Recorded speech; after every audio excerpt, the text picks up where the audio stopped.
ദൈവനാമം വാഴ്ത്തപ്പെടുമാറാകട്ടെ. എന്റെ സ്വന്തം നാടായിരിക്കുന്ന പെരിങ്ങര, ഈ പാലത്തിന്റെ അപ്പുറത്താണ് എന്റെ തറവാട്. 1974 ഏപ്രിൽ മാസം 22-ാം തീയതി എന്റെ മാതാവ് ഒരു വലിയ രോഗിയായിരുന്നു. അത്ഭുത സൗഖ്യത്താല് എന്റെ പിതാവ് മാതാവ് പൂർണ്ണ ആരോഗ്യവതിയായി സൗഖ്യമായി. ഞാനും എന്റെ ജ്യേഷ്ഠനും വേറെ ചിലരും കൂടെ സ്നാനമേറ്റ പുഴയാണ് ഈ കാണുന്നത്. ഇത് പുഴയാണെന്ന് പറയാൻ പറ്റുകയില്ല, കാരണം മുഴുവൻ ഇവിടെ പായൽ കൊണ്ട് മൂടിയിരിക്കുകയാണ്. ഇത് പമ്പയാറിന്റെ ഒരു കൈവഴിയാണിത്. ഇത് ചെന്ന് അങ്ങ് കുട്ടനാട് പമ്പയാറിനോട് ചേരുന്നതായ ഒരു സ്ഥലമാണ്.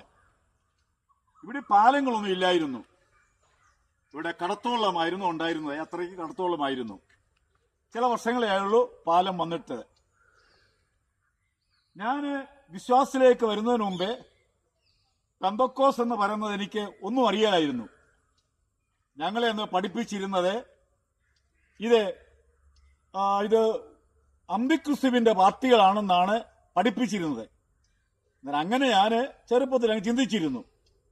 പിന്നീടാണ് ഇത് ദൈവസഭയാണെന്നും പിതാവിന്റെയും പുത്രന്റെയും പരിശുദ്ധാത്മാവിന്റെ നാമത്തിൽ സ്നാനമേൽക്കുന്ന ദൈവമക്കളാണെന്ന് പിന്നീടാണ് എനിക്ക് മനസ്സിലാക്കാനായിട്ട് ഇടയായിത്തീരുന്നത്. ഞാൻ സ്നാനമേൽക്കുന്നതിന് മുമ്പ് ഇതൊരു കുളിക്കടവാണ്. ഈ കുളിക്കടവില് എന്റെ സമപ്രായക്കാരായിരിക്കുന്ന ആളുകൾ ധാരാളം വന്നു ചേരുമായിരുന്നു. ഞാൻ ചെയ്തെന്താ ചോദിച്ചു കഴിഞ്ഞാൽ, എനിക്ക് അറിവുകേട് കൊണ്ട് അറിവില്ലായ്മ കൊണ്ട് ഞാൻ ചെയ്തതാണ്. എനിക്കൊന്ന് 10-17 വയസ്സ് പ്രായം കാണും. കുളിക്കാൻ വന്നായ എന്റെ കൂട്ടുകാരോട് പറഞ്ഞു, പെന്തക്കോസിലെ പാസ്റ്റർമാർക്ക് മാത്രമല്ല എനിക്ക് സ്ഥാനപ്പെടുത്തുവാൻ അധികാരമുണ്ടെന്ന് കളിയാക്കി ഞാൻ 5 പേരെ തമാശയിൽ ഇവിടെ സ്ഥാനപ്പെടുത്തി. എന്റെ അറിവില്ലായ്മ കൊണ്ടാണ്. അങ്ങനെ എന്റെ ജീവിതം മുന്നോട്ട് പോയിക്കൊണ്ടിരിക്കുന്ന കാലയളവിലാണ് യേശുവിനെ അറിയുവാൻ ഇടയായിത്തീർന്നത്.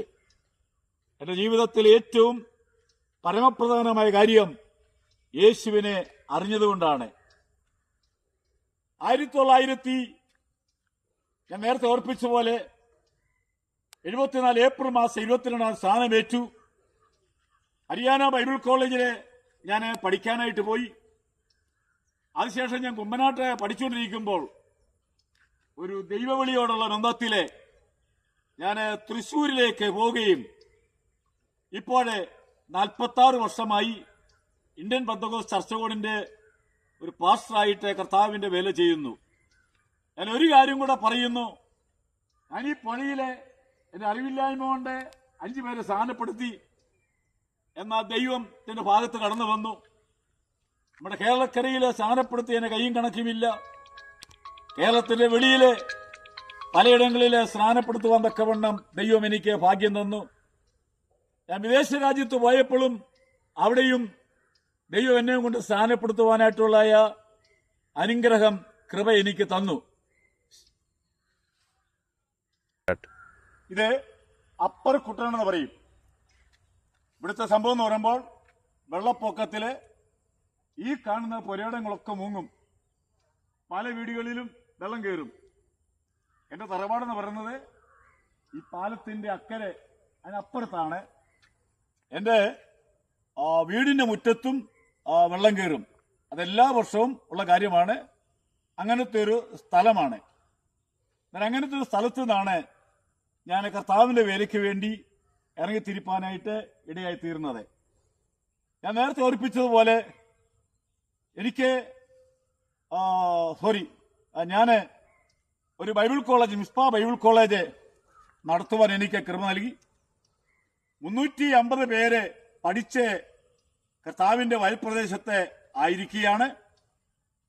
ദൈവം ഞങ്ങൾക്ക് 2 പെൺകുഞ്ഞുങ്ങളെ ദാനമായി നൽകി. മൂത്തമോള് ഷെറിൻമോള്, ഭർത്താവ് സാബു ചാപ്രത്തെ. അവർ റാന്നിയിൽ താമസിച്ചുകൊണ്ട് കർത്താവിന്റെ വേല ചെയ്യുന്നു. ഇളയ മകൾ ഷാനിമോള്, ഭർത്താവ് ജിൻസൻ. അവർക്ക് 2 കുഞ്ഞുങ്ങളുണ്ട്. മൂത്തമോൾക്ക് ഒരു കുഞ്ഞുണ്ട്. അവർ ജോലിയുള്ള ബന്ധത്തിലെ അവരായിരിക്കുന്നു. ചില വർഷങ്ങൾക്ക് മുമ്പേ എന്റെ ഭാര്യ നിത്യതയിൽ ചേർക്കപ്പെട്ടു. എങ്കിലും എന്റെ സമാപന കാലത്തും ഞാൻ കർത്താവിന്റെ വേല ശക്തിയോടെ ചെയ്യുവാൻ തക്കവണ്ണം ദൈവം എനിക്ക് കൃപ നൽകിക്കൊണ്ടിരിക്കുന്നു. ഞാൻ വടക്കേന്ത്യയിലെ എല്ലാ വർഷവും 2-3 പ്രാവശ്യം വിശേഷ പ്രവർത്തനത്തെ ബന്ധത്തിൽ കടന്നുപോകും. കൂടുതലായിട്ട് പോകുന്നത് ബീഹാറിലാണ്. ഇന്ത്യ മിഷന്റെ പ്രവർത്തനം അവിടെ വളരെ ശക്തമായിട്ട്, നമ്മൾ ചിന്തിക്കുന്നതിനപ്പുറമായിട്ട് സ്ഥാപനങ്ങള്, ബൈബിൾ കോളേജുകള്, അനാഥാലയങ്ങള്, സ്കൂളുകള് എന്നു വേണ്ട ഇന്ത്യ മിഷന്റെ പ്രവർത്തനത്താൽ ഒരുപാട് പ്രവർത്തനം നടക്കുന്നത് കാണുവാനിടയെ തീർന്നു. ഞാനവിടെ ദൈവം അനുവദിച്ചാൽ ഫെബ്രുവരി മാസം പോകുവാനായിട്ട് താല്പര്യപ്പെടുന്നു. എനിക്കൊരു കാര്യം കൂടെ കൂട്ടത്തിൽ പറയാനുള്ളത്, ഞാൻ പല പ്രാവശ്യം നേപ്പാളിൽ പോകാൻ സാധിച്ചു. നേപ്പാൾ എന്ന് പറയുമ്പോൾ പണ്ട് ലോകത്തിലേക ഹിന്ദു രാജ്യമായിരുന്നു. എന്നാൽ ഇന്ന് നേപ്പാളിന്റെ എവിടെ കടന്നു ചെന്നാലും പെന്തക്കോസിന്റെ ആരാധന കാണാൻ സാധിക്കും. അവിടെ വലിയ ആത്മീയ ഉണർവ് നടന്നുകൊണ്ടിരിക്കുകയാണ് നേപ്പാളിലെ. കാരണം നമ്മുടെ മലയാളികളായിരിക്കുന്ന ദൈവമക്കളെ ഒന്നും കാണാതെ, ഒന്നും അറിയാതെ ആ സ്ഥലത്തേക്ക് പോയി പ്രവർത്തനത്തിനായിട്ട് കടന്നുപോയി. നേപ്പാളിൽ ഒന്നും ലഭിക്കാനില്ല, സ്വന്തമായി സ്ഥലം പോലും മേടിക്കാൻ പറ്റാതെ ഉന്നതന്മാരായിരിക്കുന്ന പല ദൈവദാസന്മാരെ ജോലി രാജിവെച്ചിട്ട് നേപ്പാളിലെ പ്രവർത്തിക്കുന്നു. ഞാനും പലവട്ടം കടന്നു പോകുവാനും നേപ്പാളിന്റെ പല സ്ഥലത്തെ യോഗങ്ങൾ നടക്കുവാൻ തക്കവണ്ണം ദൈവം അനുഗ്രഹിച്ചുകൊണ്ടിരിക്കുന്നു. നേപ്പാളിനെ പറ്റി പറയുകയാണെങ്കിൽ നമ്മുടെ കേരളത്തിന് 4 ഇരട്ടി വലിപ്പമുണ്ട്. ഏകദേശം ഇന്നത്തെ കണക്കനുസരിച്ച് 3 കോടിയോളം ജനങ്ങൾ അവിടെയുണ്ട്. ലക്ഷക്കണക്കിന് ആളുകൾ, ഞാൻ കണക്ക് പറയാൻ താല്പര്യപ്പെടുന്നില്ല, വിശ്വാസത്തിന് വേണ്ടി മുന്നോട്ട് കടന്നു വന്ന് ആരാധിച്ചുകൊണ്ടിരിക്കുന്നു. നേപ്പാളിന്റെ ഒരു ഭാഗം എന്ന് പറഞ്ഞാൽ ഉയർന്ന മലയാണ്. താഴെ വരണമെങ്കിൽ മണിക്കൂറോളം പിടിക്കും സാധനങ്ങൾ മേടിച്ചുകൊണ്ട് പോകാനായിട്ട്. രണ്ടാമത് ചെറിയ കുന്നുകളാണ്. അവിടെ കാറുകളൊന്നും ചെല്ലുകയില്ല, ട്രാക്ടർ. വേറൊരു ഭാഗത്തുള്ള സമതല പ്രദേശമാണ്. വളരെ മനോഹരമായ ഒരു പട്ടണമാണ് നേപ്പാൾ. ഞാനീ പറയുന്നത്, നേപ്പാളിന് വേണ്ടി ആയിരക്കണക്കിന് ആളുകൾ പ്രാർത്ഥിച്ചു, ഒത്തിരി ആളുകൾ പ്രാർത്ഥിച്ചു. നേപ്പാളിൽ ഇപ്പോൾ വലിയ ഒരു ഉണർവ് നടന്നുകൊണ്ടിരിക്കുന്നു. ബീഹാറിലും അതുപോലെ വലിയ ഉണർവ് നടന്നുകൊണ്ടിരിക്കുന്നു. കാരണം എന്തേ? ആയിരക്കണക്കിന് ആളുകൾ പ്രാർത്ഥിക്കുന്ന നിമിത്തം ദൈവം നമ്മുടെ രാജ്യത്തിലും അടുത്തുള്ള രാജ്യത്തിലും വലിയ അത്ഭുതങ്ങൾ ചെയ്തുകൊണ്ടിരിക്കുന്നു. എന്റെ വീഡിയോ എടുക്കുന്നത് പെരിങ്ങൽ സഭയിലെ സാമൻ എന്ന സഹോദരന്റെ മകൻ കെബിനാണ്. ഞാനിവിടെ കടന്നു വന്നു, അവനോട് പറഞ്ഞു കുറച്ച് വീഡിയോ നമുക്ക് എടുക്കാമെന്ന് പറഞ്ഞ് അങ്ങനെയാണ്. ഇനിയും ഈ സ്ഥലത്തിന് മനോഹരതയെ പറ്റി ഒന്ന് കാണിക്കാം. ഞാൻ നേരത്തെ ഓർപ്പിച്ചതുപോലെ ഈ ഭാഗത്തും തെക്ക് ഭാഗത്തുനിന്ന് കടന്നു വരുന്നത് പമ്പയാറിന്റെ കൈവഴിയാണ്. ഇവിടെ വർഷങ്ങൾക്ക് മുമ്പേ ബോട്ടുകൾ യാത്ര ചെയ്തിരുന്നു. കല്യാണ ബോട്ടുകള്, ചരക്ക് വള്ളങ്ങള്, വലിയ ഇവിടെ മുഴുവന് കരിമ്പൻ തോട്ടങ്ങളായിരുന്നു. ഇപ്പൊ കരിമ്പ് തോട്ടമില്ല. കരിമ്പ് കയറ്റിക്കൊണ്ട് പോകുന്നായ വള്ളങ്ങള്, മണല് കൊണ്ടുപോകുന്നായ വള്ളങ്ങള്, ഇപ്പോൾ ഇതില് കൊച്ചു വള്ളം പോലും ഇവിടെ യാത്ര ചെയ്യുന്നില്ല. കാരണം ഇവിടെ പണ്ട് ഇവിടെ കടത്തോളമായിരുന്നു. ഞാൻ നിൽക്കുന്നത് ഒരു ചെറിയ പാലമാണ്. ഞാൻ നേരത്തെ ഓർപ്പിച്ച കണക്ക് ഇതിന്റെ പടിഞ്ഞാറ് വശത്താണ് എന്റെ കുടുംബം.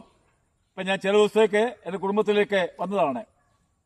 നമ്മുടെ ഗവൺമെന്റ് മണൽ വാരിപ്പിക്കാത്തതുകൊണ്ട് ഇവിടെ വെള്ളം, ഇവിടെ വെള്ളം എന്ന് പറയുന്നത് താന്നുപോയി, അല്ല പൊങ്ങിപ്പോയി, മണൽ കയറിയിട്ട്. പണ്ട് ഇതുവഴി നമുക്ക് നടന്നു പോകാൻ പറ്റിയതായിരുന്നു. ഭയങ്കര ആഴമായിരുന്നു ഈ പുഴയ്ക്ക്, അത്ര ആഴമായിരുന്നു. ഇതിന്റെ പേര് കണ്ണാട്ടുകുഴി, അത്ര ആഴമായിരുന്നു. ഇന്ന് നടന്നു പോകുവാനായിട്ട് പറ്റും. കാരണം ഗവൺമെന്റ് പറഞ്ഞു മണൽ വരാൻ പറ്റിയെന്ന് പറഞ്ഞുകൊണ്ട്. ഇനിയും എന്റെ ഈ സൈഡിൽ കാണുന്ന ആ മുളങ്കൂട്ടത്തിലേക്ക് നോക്കെ. ആ മുളങ്കൂട്ടം എന്ന് പറയുന്നത് അത് മണിമലയാറിന്റെ ഒരു കൈവഴിയാണ്. മണിമലയാറിന്റെ കൈവഴി. ആ കൈവഴി മണിമലയാറിന്റെയും പമ്പയാറിന്റെയും കൈവഴികൾ തമ്മിൽ കൂട്ടിമുട്ടുന്ന ഒരു സ്ഥലമാണിത്. ഇത് വടക്കുവശത്തൊരു കരയുണ്ട്, കിഴക്കുവശത്തൊരു കരയുണ്ട്, പടിഞ്ഞാറ് വശത്തൊരു കരയുണ്ട്. ഞാനും പിതാവും ജ്യേഷ്ഠനും ഞാനും അതുപോലെ വേറെ ചിലർ സ്ഥാനപ്പെടുമ്പോൾ ഈ 3 കരയിലും വലിയ ആൾക്കൂട്ടമായിരുന്നു. അന്ന് സ്നാനമുണ്ടെന്ന് പറഞ്ഞു കഴിഞ്ഞാൽ സ്നാനം കാണാൻ വേണ്ടി വലിയൊരു കൂട്ടം ആളുകൾ കടന്നു വരും.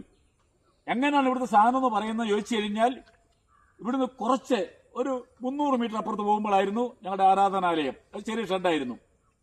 തമ്പേറിന്റെ ശബ്ദം കേൾക്കുമ്പോൾ നാട്ടുകാർക്ക് മനസ്സിലാകും, നിർത്തിയുള്ള ശബ്ദം കേൾക്കുമ്പോൾ നാട്ടുകാർക്ക് മനസ്സിലാകും ഇവിടെ സ്നാനമുണ്ടെന്ന്.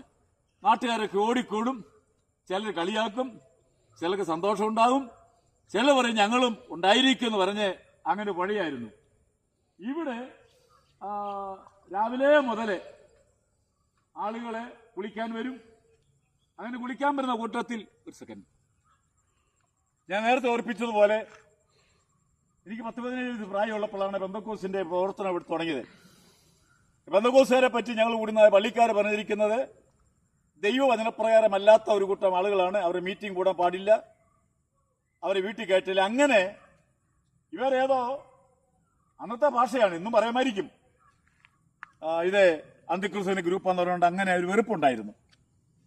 ഈ പുഴയിൽ ഒത്തിരി സാധനം നടന്നത് ഞാൻ കണ്ടിട്ടുണ്ട്. ഞാൻ മുമ്പേ ഓർപ്പിച്ചാണെങ്കിൽ ഒന്ന് ഓർപ്പിക്കട്ടെ. എന്റെ സഹപാഠികളെ ഇവിടെ രാവിലെ വിളിക്കാൻ വരുമ്പോൾ ഒത്തിരി പേര് വിളിക്കാൻ വരും, കുളിച്ച് നീന്തി അക്കരയ്ക്ക് പോകും. ഞാൻ പറഞ്ഞു നിങ്ങൾ സ്ഥാനപ്പെടുത്താൻ പോകുമെന്ന് പറഞ്ഞ് പെന്തക്കോസ്തിലെ പാസ്റ്റർമാർക്ക് മാത്രമല്ല ഞാനും കൂടെ സ്ഥാനപ്പെടുത്താമെന്ന് പറഞ്ഞ് 5 പേരെ ഞാനിവിടെ സ്ഥാനപ്പെടുത്തി. എന്ന് പറഞ്ഞാൽ എനിക്ക് ദൈവത്തെ അറിയാൻ വയ്യാത്തവനായിരുന്നു, അങ്ങനത്തെ സാഹചര്യമായിരുന്നു. പിന്നീടാണ് മനസ്സിലായി തെറ്റായിപ്പോയെന്ന്. എന്നാൽ പറയട്ടെ, ഞാൻ 100 കണക്കിന് ആളുകളെ ഇന്ത്യയിലും അതുപോലെ തന്നെ വിദേശ രാജ്യത്ത് സ്ഥാനപ്പെടുത്തുവാൻ ദൈവം എന്നെ സഹായിച്ചത് ഞാൻ ചെയ്തത് തെറ്റാണെന്ന് എനിക്ക് ബോധ്യമാകുകയും, ഞാൻ ഒരു ചട്ടമ്പിയോ അങ്ങനെയുള്ള ഒരു ക്രിമിനൽ ചിന്താഗതി ഉള്ളവനല്ലായിരുന്നു നേരെ പോകാനും ചെറുപ്പത്തിൽ മുതലേ. എന്നാൽ എനിക്കിപ്പോൾ 71 വയസ്സോളം പ്രായമായി. ഞാൻ കർത്താവിന്റെ വേല ചെയ്തുകൊണ്ടിരിക്കുന്നു.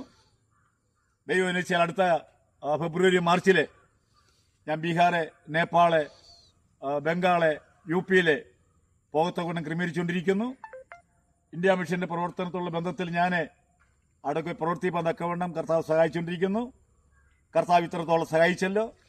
അങ്ങനെ യാദൃച്ഛല്ലെങ്കിലും എന്റെ കുടുംബത്തിലെ ദിവസങ്ങളുള്ള ബന്ധത്തിൽ കടന്നു വന്നപ്പോൾ ഇങ്ങനെ വീഡിയോ എടുക്കുവാനായിട്ട് സാധിച്ചു. എന്നെ കേൾക്കുന്ന പ്രിയപ്പെട്ടവരെ, ഒരു കാര്യം പറയുന്നു, സ്നാനം ഒന്നേ ഉള്ളൂ. അത് മുതിർന്ന സ്നാനമല്ല, ശിശുസ്നാനമല്ല. വിശ്വസിക്കുകയും സ്നാനമേൽക്കുകയും ചെയ്യുന്നവൻ രക്ഷിക്കപ്പെടും. പിതാവിന്റെയും പുത്രന്റെയും പരിശുദ്ധാനാമത്തിൽ സ്നാനമേൽക്കുന്നവൻ രക്ഷിക്കപ്പെടും. വിശ്വസിക്കുന്നവരാൽ ഈ അടയാളങ്ങളൊക്കെ നടക്കും. ഭൂതങ്ങളെ പുറത്താക്കും, മരണകരമായി കുടിച്ചാലും ഹാനി വരികയില്ല, സർപ്പങ്ങളെ പിടിച്ചെടുക്കും. എനിക്കെപ്പോഴും പറയാൻ ഒറ്റ കാര്യമാണ്, നമ്മുടെ കർത്താവ് യേശു വരാറായി. എന്നെ കേൾക്കുന്ന പ്രിയപ്പെട്ടവരെ, കാലം ഇനി അധികമില്ല. യേശുവിന്റെ വരവ് ഏറ്റവും അടുത്തിരിക്കുകയാണ്. നമ്മൾ പോകുവാൻ തയ്യാറാകുക. ലോകസംഭവങ്ങൾ വിളിച്ചു പറയുന്നു, കർത്താവ് വരാറായി, പോകാം. ദൈവം നമ്മളെ അനുഗ്രഹിക്കട്ടെ.